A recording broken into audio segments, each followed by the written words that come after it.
It was 6:42 p.m., a Wednesday evening in Cincinnati, Ohio. The police scanner crackled. Active shooter. Kenwood Town Center. Multiple victims. Possible suspect still inside. Shoppers fled, screaming, phones clutched tight. Security cameras caught it all. The erratic man in a navy hoodie, moving with eerie calm between displays of winter coats and makeup counters, gripping a semi-automatic rifle. But in the chaos, one detail would go unnoticed until much later. One woman, 41-year-old Anna Pierce, was caught in the spray of bullets, her body shielding a teenage boy.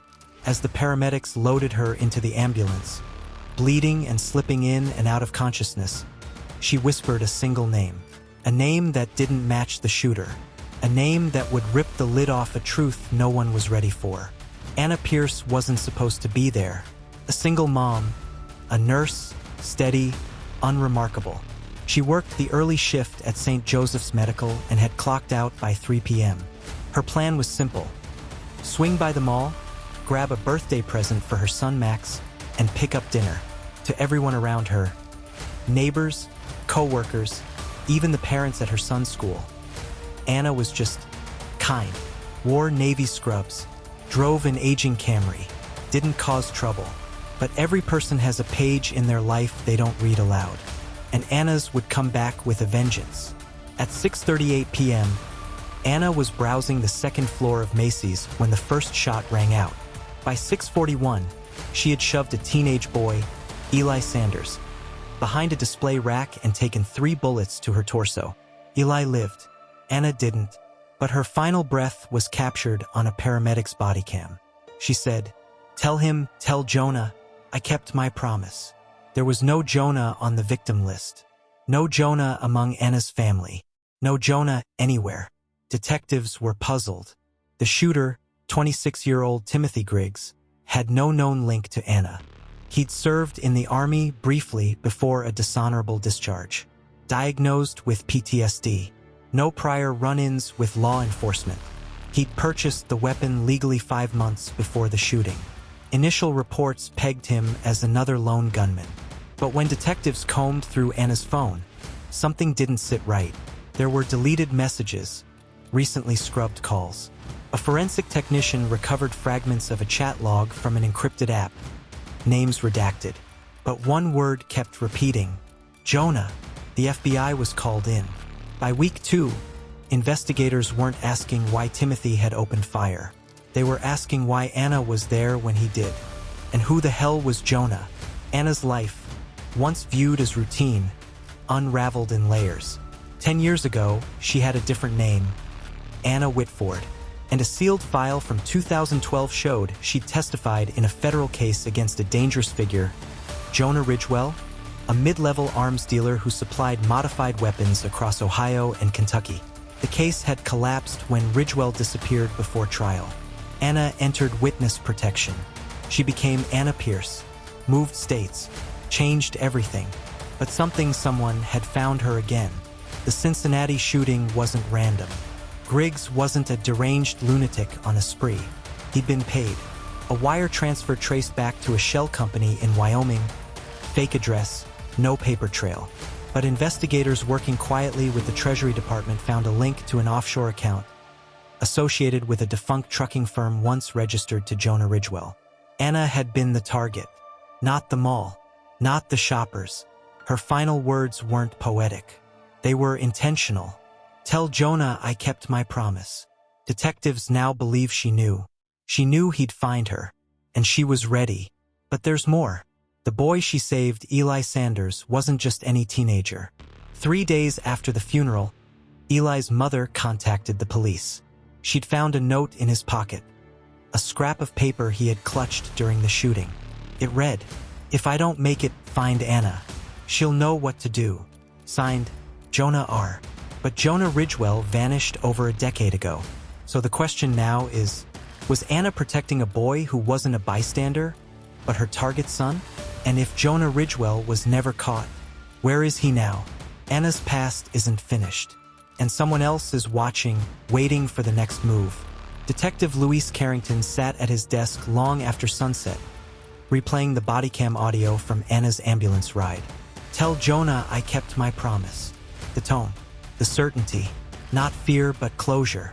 Anna had known exactly what she was doing. The note found in Eli Sanders' pocket was no fluke.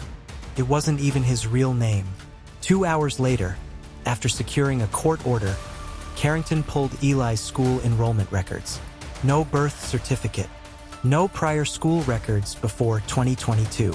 And the woman listed as his mother, Deborah Sanders?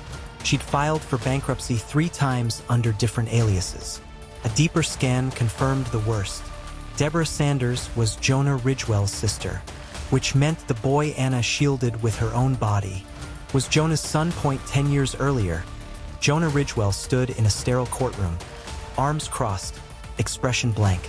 Anna, then Anna Whitford, sat in the witness box, hands trembling but voice firm.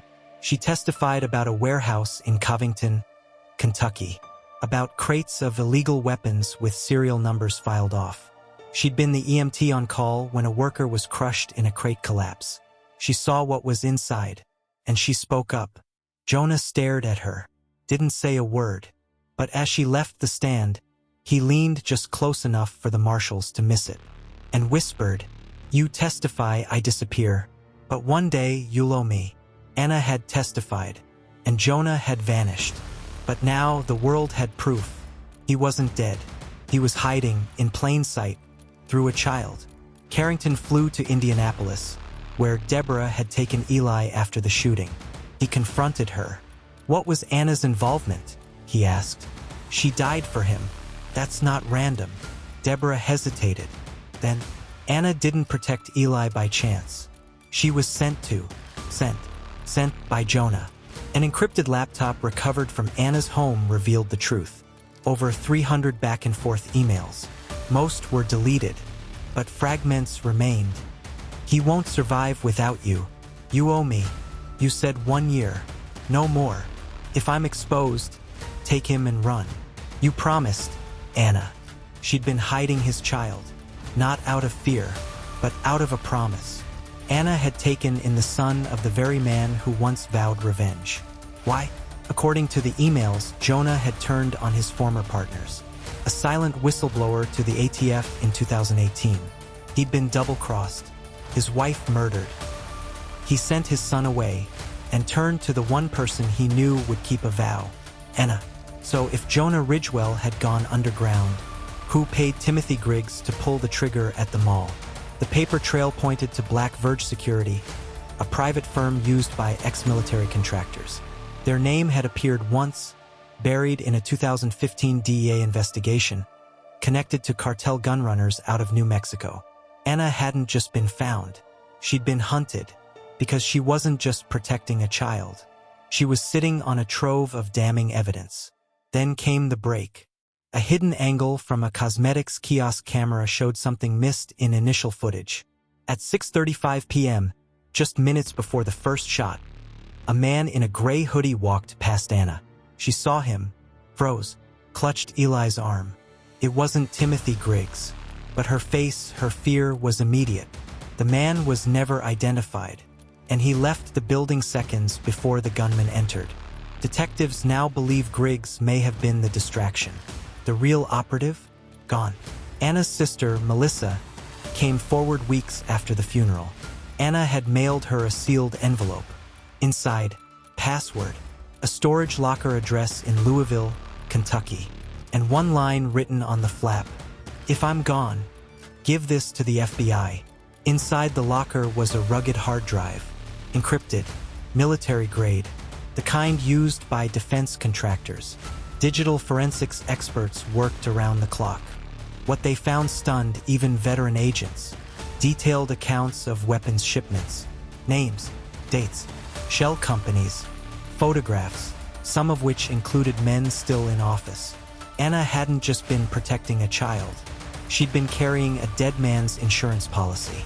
As the hard drive went public through an anonymous leak to a whistleblower site, another video surfaced. This one chilling. A blurry, time-stamped video from a gas station in Utah.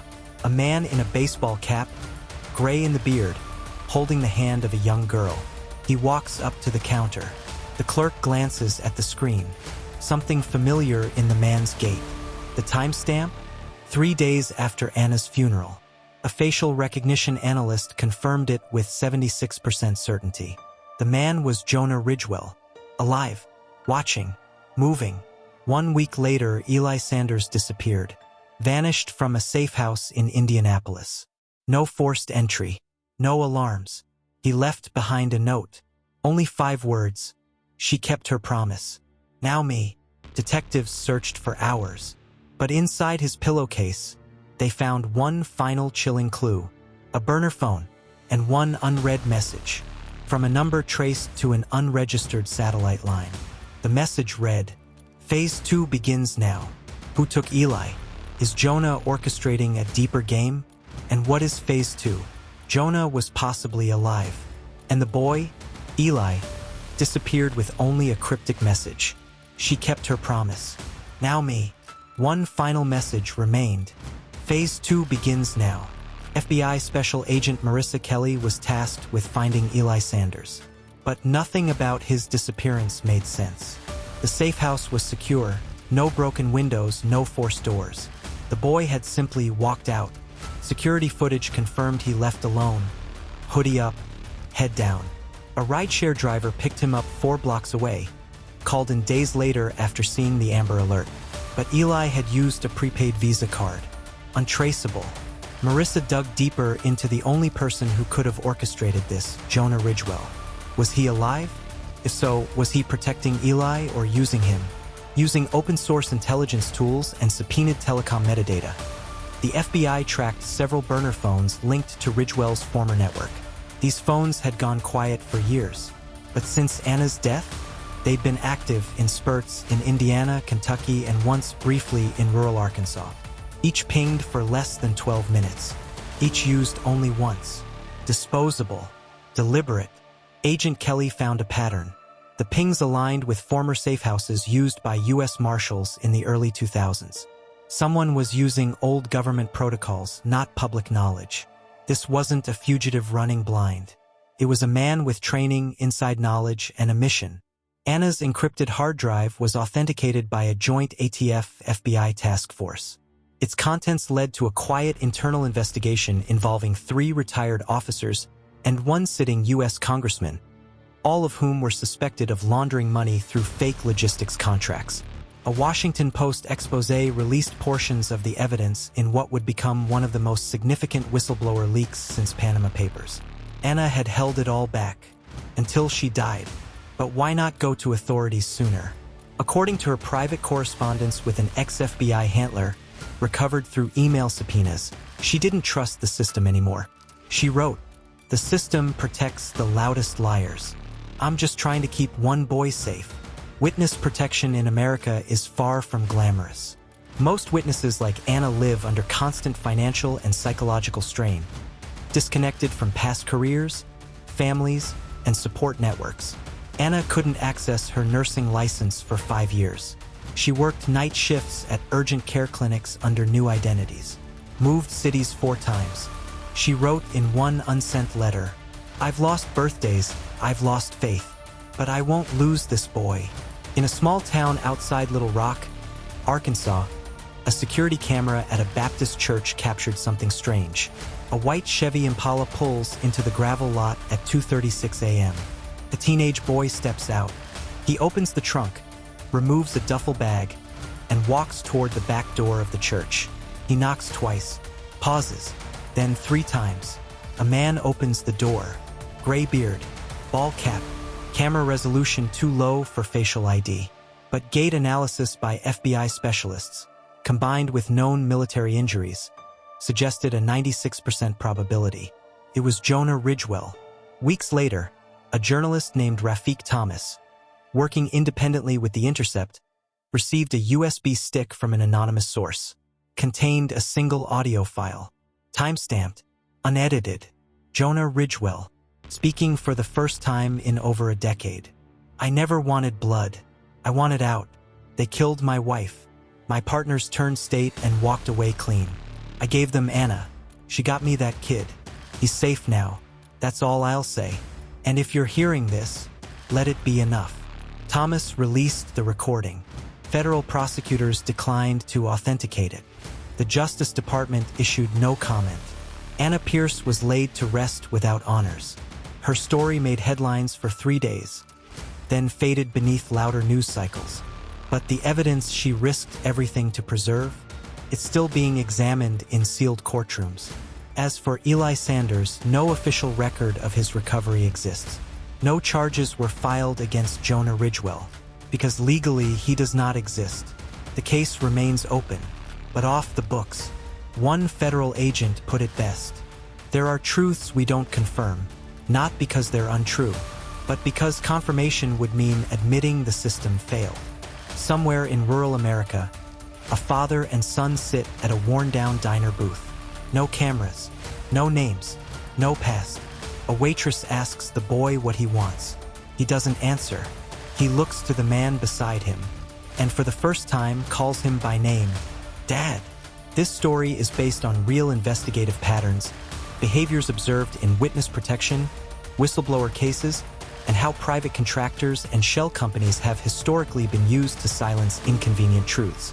While names and specific events have been altered to protect sources, the methods, systemic flaws, and silence surrounding mid-level corruption are alarmingly real.